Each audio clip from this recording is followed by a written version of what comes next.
All right, so we're live. Just kind of give it a quick little second. All right, I'll go ahead and get started. So, hi everyone. I'm Megan. I'm one of the kids book specialists here at Powerhouse.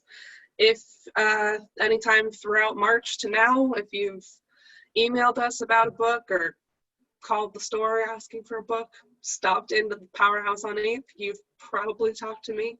It's usually where you can find me hanging out. I am so excited to welcome everyone to our second POW Sunday story time.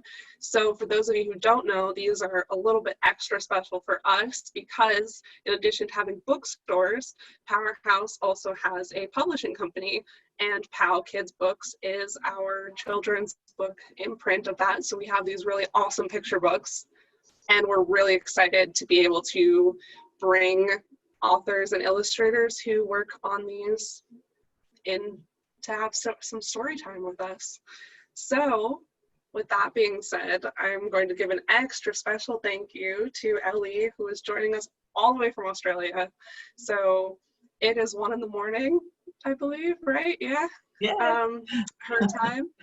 So right. Extra special thank you to Ellie for coming on at 1 a.m. to do that for us. And thank you to everybody for joining us and for our community for really sticking through us through this whole kind of difficult time we're all going through. It means a lot to be able to still bring events to you guys and still interact in this way. Yeah, so just a couple quick little housekeeping things just in case you're not quite sure how to interact with me or Ellie throughout this. There's 2 sort of main buttons to be aware of. The first is the chat button. That's one single text bubble on the bottom of your screen. If you click on that, you'll be able to kind of leave comments, tell Ellie she's awesome, whatever you want to do in there. That's also where I am going to be posting some fun little notes for you, like the link to purchase copies of Auntie, Uncle, Drag Queen Hero, which I just put in the chat. That is a really awesome way to support not only us, but to support Ellie and to support any of the authors and the illustrators that come and do these events with us. It's a really great way to show them some love. So that's how you'll be able to see those. And if you want to ask a question, then there's a Q&A button with 2 little text bubbles. If you click on that, you can submit a question and Ellie will answer those a little bit later. So without further ado, I'm going to go ahead and introduce Ellie Royce. So Ellie Royce was born in Adelaide, South Australia, and she's been telling stories ever since. Although she spent over 10 years crafting nonfiction articles for magazines, she finally realized her real love was writing the stories for young people that blossom in her imagination. Ellie is the author of 4 books, 3 of which are for children. Her first picture book, Lucas and Jack, was published in 2014. Ellie truly believes in the power of stories to change the world for the better, so she writes and reads them all the time, quite often when she should be doing other things. These days, Ellie lives in northern New South Wales, Australia, and plans to keep writing visionary stories for kids and young adults forever. So, yay, welcome. Thank you. Of course. Hey, hello everyone. Thank you for coming today. Thank you for inviting me to come and read my book to you. This book is written by me and illustrated by Hannah Chambers with a foreword by Marty Gould Cummings. And it's a very special book and I'm very happy to be able to read it to you today. So thanks very much. So we're going to read Auntie, Uncle, Drag Queen Hero. There have been a lot of beautiful readings of this book and I have been so excited to see other people reading, but there's nothing like reading your own story. So here we go. Auntie, Uncle, Drag Queen Hero. It has an introduction by Marty Gould Cummings, which I won't read today, but Marty talks about what drag means to them. And here we go with the story. I love my Uncle Leo. He is good at maths and he checks my numbers. He works in the city, checking other people's numbers. There he is in the city. There he is at home, checking the numbers. I love my Auntie Lotta. She sings and dances with me. On weekends, she sings and dances with her drag queen friend.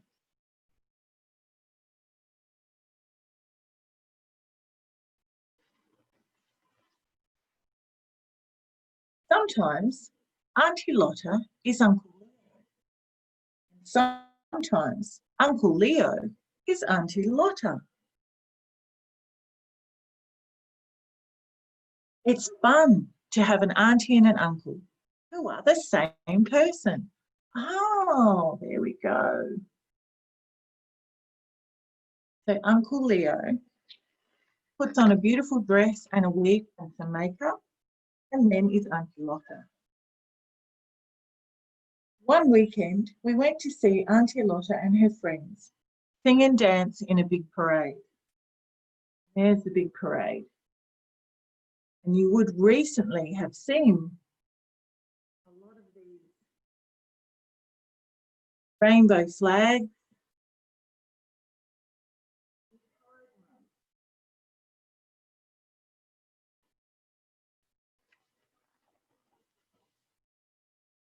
While we were watching them, something happened. What's happening there? Got a puppy running into the road in front of one of the floats. Nobody saw it except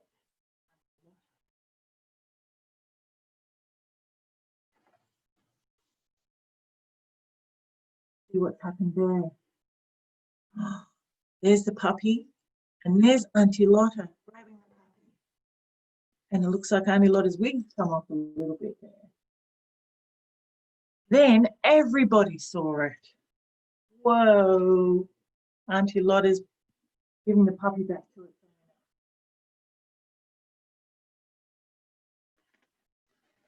owner. Auntie Lotta saved the puppy.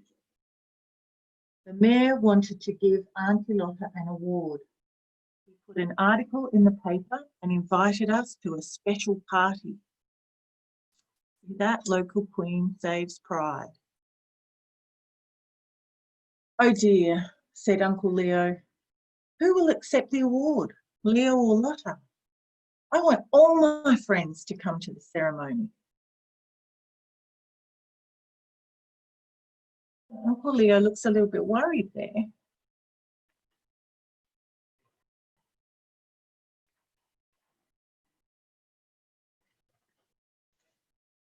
Leo's friends from work have never met Lotta, and they might be surprised to see her. But Lotta saved the puppy, and her friends are so excited for her. She just has to be there. So it looks like Leo's friends in town never seen Leo.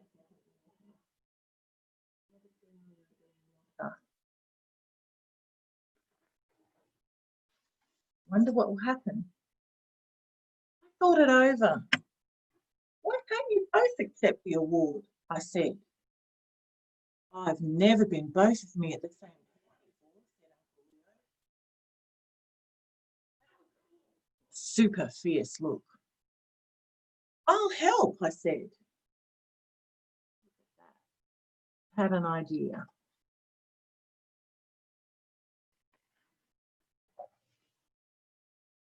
So we tried different outfits that were a little bit Leo and a lot Lotta. A little bit Lotta and a lot Leo. And a little bit of both. Here we can see trying on different outfits. A little bit of both. We see. At last, the mix was just. What do I call you now? I asked. How about Auntie Uncle? Ladies first and all that, said Auntie Uncle. Hall was full of people. "Look, there are Leo's friends from work," I whispered. "And there are Lotta's friends." "Dear," said Auntie Uncle. "Oh dear." I put my hand into Auntie Uncle's and squeezed it tight.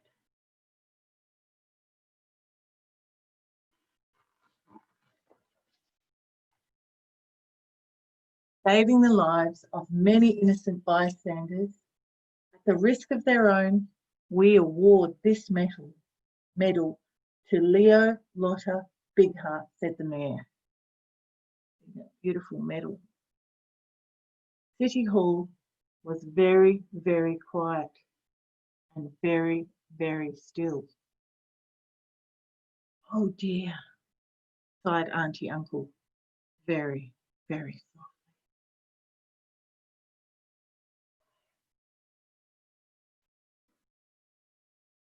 Suddenly, Lotta's friends started to clap. Leo's friends started to cheer. They stood up, clapping and cheering together. Hey! Then everyone stood up, clapping and cheering. Auntie Uncle's not worried anymore. After the presentation, Leo's friends met Lotta's friends. They were very, very polite. I thought perhaps they wouldn't like each other, until Auntie Uncle showed them the medal for bravery. After that, they clapped and cheered again, drank tea and ate cake. They talked about math and singing and how much they liked my auntie. Everyone became friends. I love Uncle Leo. He still checks my numbers. I love Auntie Lotta. She still sings and dances with me. But I think maybe I love my Auntie Uncle a bit more. They are. That's the story of Auntie Uncle.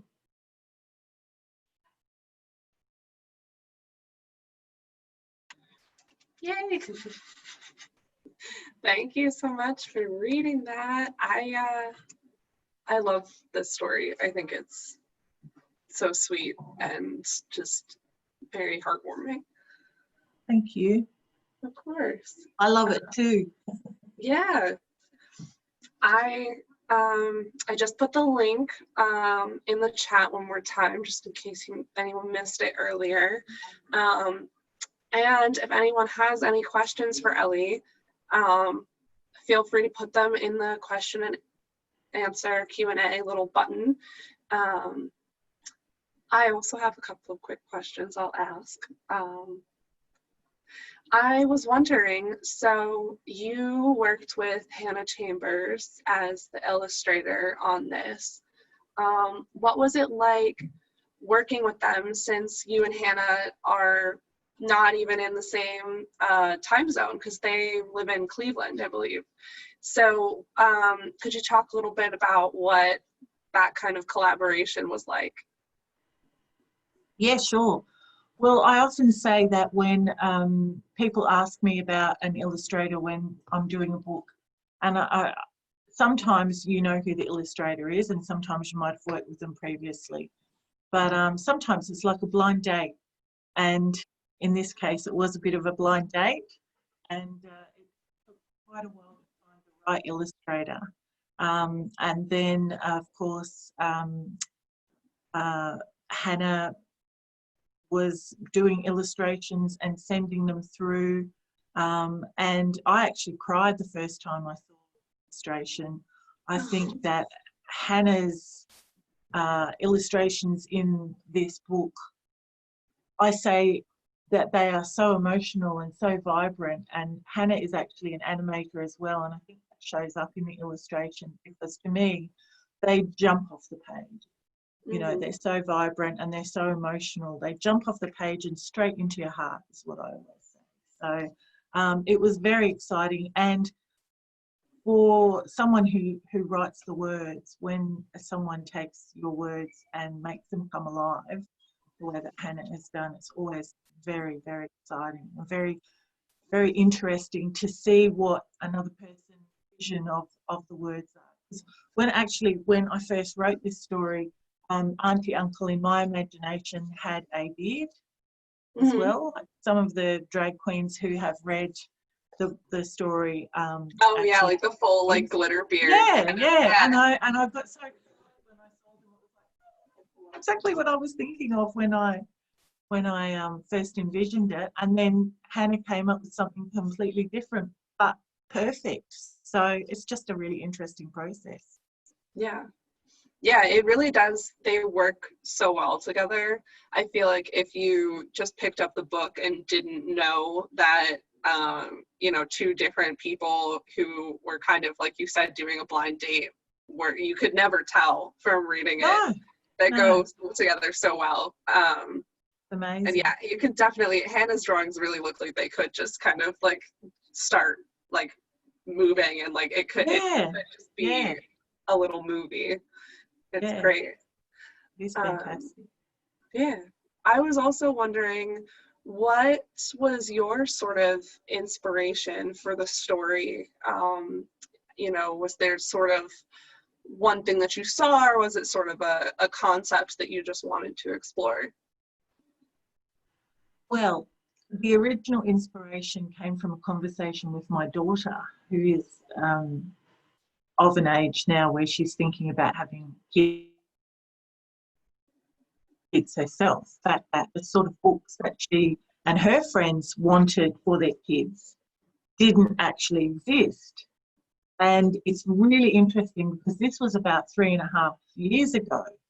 And now Auntie Uncle has just come out at a time when there are a lot of books that are dealing with different issues around gender and diversity and inclusion, which 3 years ago, it's amazing to think about the fact that 3 years ago, none of this was sort of even on the horizon.